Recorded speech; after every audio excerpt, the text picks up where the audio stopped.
अस्सलामुअलैकुम नाजरीन, मैं रईस आज़म हैदरी वज़ाइल ज़िक्र पेश कर रहा हूँ आपके सामने। अल्लाह समात फरमाए। हुज़ूर सल्लल्लाहु अलैहि वसल्लम का इरशाद है कि जो शख्स सुबहान अल्लाह फिर अल्हम्दुलिल्लाह ला इलाहा इल्लल्लाह वल्लाहु अकबर पढ़े, हर हुर्फ के बदले में 10 नेकियां मिलेंगी। और जो शख्स किसी झगड़े में नाहक की हिमायत करता है वह अल्लाह के गुस्सा में रहता है जब तक कि उससे तौबा ना करे। और जो अल्लाह की सज़ा में सिफारिश करे और शरई सज़ा के मिलने में हारिज हो वो अल्लाह का मुकाबला करता है। जो शख्स किसी मोमिन मर्द या औरत पर बुहतान बांधे वो क़यामत के दिन रोग़तुल ख़बाल में कैद किया जाएगा, यहाँ तक कि इस बुहतान से निकले और किस तरह उससे निकल सकता है। फ़ायदा नाहक की हिमायत आजकल हमारी तबीयत बन गई है। एक चीज़ को हम समझते हैं कि हम गलती पर मगर रिश्तेदारों की तरफदारी है। पार्टी का सवाल है, लाख अल्लाह के गुस्सा में दाख, अल्लाह की नाराज़गी उसका अताब हो, मगर कुंभा बिरादरी की बात के मुकाबले में कुछ भी नहीं। हम उस नाहक करने वाले को टोक ना सके और सुकूत करें ये भी नहीं, बल्कि हर तरह से उसकी हिमायत करेंगे। अगर इस पर कोई दूसरा मुतालबा खड़ा करने वाला हो तो उसका मुकाबला करेंगे। किसी दोस्त ने चोरी की, जुल्म किया, अय्याशी की, उसके हौसले बुलंद करेंगे, उसकी हर तरह मदद करेंगे। क्या यही है हमारा ईमान का मुक़्तदा? यही है दीनदारी? इसी पर इस्लाम के साथ हम फ़ख्र करते हैं या अपने इस्लाम को दूसरों की निगाह में बदनाम करते हैं और अल्लाह के यहाँ खुद भी जलील होते हैं?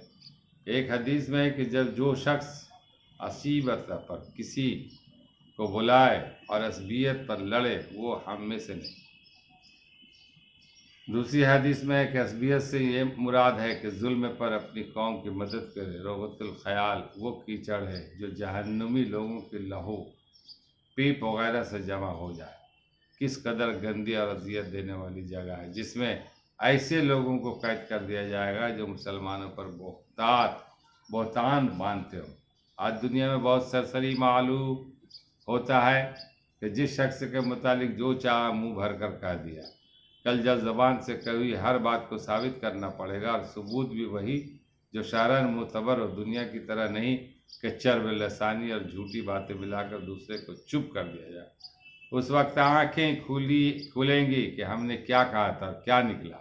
नबी करीम सल्लल्लाहु अलैहि वसल्लम का इरशाद है कि आदमी बाज़ कलाम ज़बान से ऐसा निकालता है जिसकी परवाह भी नहीं करता, लेकिन इसकी वजह से जहन्नुम में फेंक दिया जाता है।